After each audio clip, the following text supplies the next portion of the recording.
김용 정진상 재판, 차고 넘친다던 증거 어디로 갔나? 고일석 에디터. 2022년 11월 검찰이 김용 전 민주연구원 부원장과 정진상 전 민주당 대표 정무실장을 구속 기소할 당시 변호인단이 유동규 진술에만 의존한 소설, 일고의 가치도 없는 허구 그 자체라고 비판하자 검찰은 증거는 차고 넘친다며 재판 때 제시하겠다며 반박했다. 그러나 재판이 중반으로 접어드는 지금까지도 검찰은 증거다운 증거를 전혀 제시하지 못하고 있다. 기소 당시 언론은 이를 결정적 물증은 재판 때까지 숨기는 히든카드 전략이라며 검찰 피신조서의 증거 능력을 제한한 형사소송법 개정에 따른 검찰의 새로운 수사기법이라며 치켜세웠다.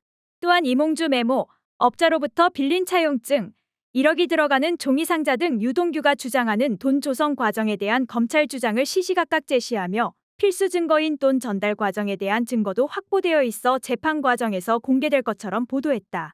심지어 어떤 언론은 검찰이 차곡차곡 물증을 쌓고 있다며 부장검사 출신 변호사를 인용해 민주당의 전면 부인을 검찰의 정교한 수사계획에 민주당이 차근차근 말려들어갔다고 보도하기도 했다.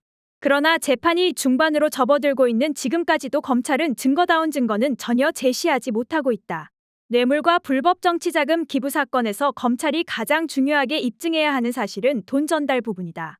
돈을 준 측에서는 시인하고 돈을 받은 측에서는 부인하는 경우가 많은 사건의 특성상 금융자료 등으로 돈이 전달됐다는 사실이 입증되지 않은 경우라도 전달 당시의 구체적인 정황 정도까지는 입증되어야 한다. 그러나 김 전 부원장과 정진상 전 실장 사건의 경우 전달 당시의 구체적 정황은 모두 유동규의 일방적인 진술 외에는 전혀 없고 더욱이 대부분의 경우 전달 날짜조차 확정되지 않고 있다.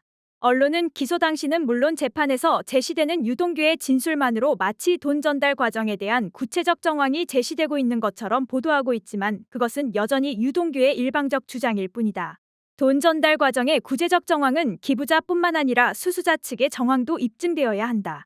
사무실에서 전달했다면 수수자가 그 당시 사무실에 있었다는 것이 간접적으로라도 입증되어야 한다. 그러나 이에 대해 검찰이 증거의 형식을 갖추고 주장한 것은 김용 전 부원장 사건에서 광교 주차장 출입 기록을 근거로 한 2021년 6월 8일 전달이 유일하다. 그러나 이마저도 검찰의 즉흥적인 거짓말을 바탕으로 했다는 것이 일주일 뒤 변호인에 의해 밝혀지기도 했다. 검찰이 그나마 구체적이라며 자랑하고 있는 돈 조성 과정에 대한 유동규의 진술도 수시로 바뀌고 있다. 기부자와 수수자의 입장이 엇갈리는 사건에서 기부자 진술의 일관성은 신빙성 판단의 가장 중요한 요소다. 유 전 본부장은 검찰 수사 과정에서 2013년 설 직전 남욱으로부터 2천만 원을 받아 김용과 정진상에게 각 1천만 원씩 떡값을 전달했다고 주장했고 검찰은 이를 근거로 기소했지만 정 전 실장에 대한 5월 12일 공판에서 2013년 설에 남욱으로부터 2천만 원을 받아 정진상에게 1천만 원을 준 것은 맞는데 나머지 1천만 원은 김용을 줬는지 내가 썼는지 잘 모르겠다고 진술해 김용 재판도 함께 맡고 있는 재판부를 경악하게 했다. 또한 6월 9일 공판에 이르러서는 검찰 수사 단계에서 2013년 추석과 2014년 설에 남욱으로부터 돈을 받아 정진상에게 1천만 원씩을 전달했다고 한 진술을 뒤집고 남욱으로부터 받은 건지 내 돈으로 준 건지 누구에게 빌려서 준 건지 금액도 1천만 원인지 500만 원인지 잘 모르겠다고 진술의 뇌물 혐의의 기초를 흔들어 놓았다. 이는 5월 25일 김용 전 부원장 공판에서 있었던 남욱 변호사에 대한 증인신문에서 남 변호사가 2013년 설 이후로는 떡값 명목으로 유동규에게 돈을 준 적이 없다고 진술한 것을 의식한 것으로 보인다. 유 전 본부장이 진술을 번복하지 않는다고 해도 남욱 변호사의 진술만으로도 유 전 본부장 진술의 신빙성은 이미 흔들려 있는 상황이었다. 돈 전달 과정에 대한 유 전 본부장의 진술이 검찰 조사 단계에 따라 달라졌던 사실도 확인됐다.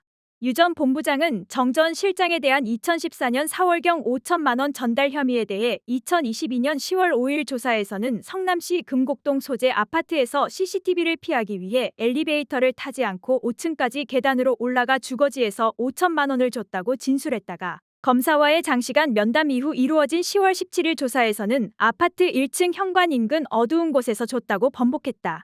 또한 2022년 10월 5일 조사에서 편의점에서 과자를 현금으로 사면서 검은 비닐봉투 2장을 받아 봉투가 찢어지지 않게 2장을 겹친 다음 5천만 원을 놓고 그 위에 과자를 올린 후 정진상에게 전달했다고 진술했지만 10월 17일 조사에서는 비닐봉투가 쇼핑백으로 바뀌어 있었다. 진술 변경은 있을 수 있다고 해도 변경 전 진술, 즉 유 전 본부장의 주장에 따르면 허위 혹은 착오에 의한 진술이라도 매우 구체적이고 생생하게 진술하는 것이 유 전 본부장 진술의 특징이다. 진술의 구체성이 곧 신빙성을 담보하는 것이 아니라는 얘기다. 이 부분은 1억 5천만 원을 김용에게 1억, 정진상에게 5천만 원 줬다는 것으로 그 출처에 대해 검찰 수사 단계에서 김만배로부터 받았다고 진술했다가 검사와의 장시간 면담 뒤 1억은 남욱, 5천만 원은 남욱 혹은 김만배로 바뀐 뒤 정작 재판정에서는 김만배로부터 받았다고 다시 진술을 바꿨다. 김용 전 부원장 변호인은 재판 모두 진술에서부터 본건의 실체적 진실은 남욱이 유동규에게 뇌물을 제공하고 유동규가 개인적으로 써버리거나 개발업자들의 로비 등에 사용한 사건이라고 규정하고 남욱이 위례 관련으로 유동규에게 뇌물을 주었는데 이것이 수사로 발각되자 유동규가 자신의 죄를 덜기 위해 피고인과 정진상에게 그 돈 중 일부를 줬다고 하는 것이 본건의 내용이라고 강조했다. 대법원 판례는 기부자의 진술이 유일한 증거일 때 진술의 신빙성을 판단하기 위해 형사처벌 가능성 등으로 인한 궁박한 처지에서 벗어나려는 노력이 진술에 영향을 미치지 않았는지 여부 등이 검토되어야 한다고 설시하고 있다. 구체적이든 피상적이든 유 전 본부장의 진술은 검사와의 비정상적인 장시간 면담 이후에 나온 것으로 뇌물과 배임 혐의 등으로 처벌받게 된 상황을 벗어나기 위해 검찰과의 협상에 의해 허위 진술을 했을 가능성이 여러 곳에서 발견된다.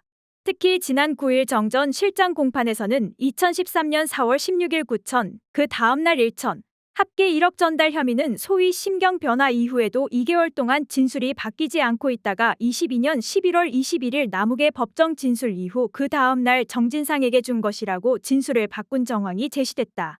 이 부분은 유 전 본부장이 남욱으로부터 뇌물을 받은 혐의로 기소되어 있는 사항으로 대장동 재판에서 이 부분에 대한 심리가 이루어지자 자신의 혐의를 정진상의 혐의로 떠넘겼다는 것이다.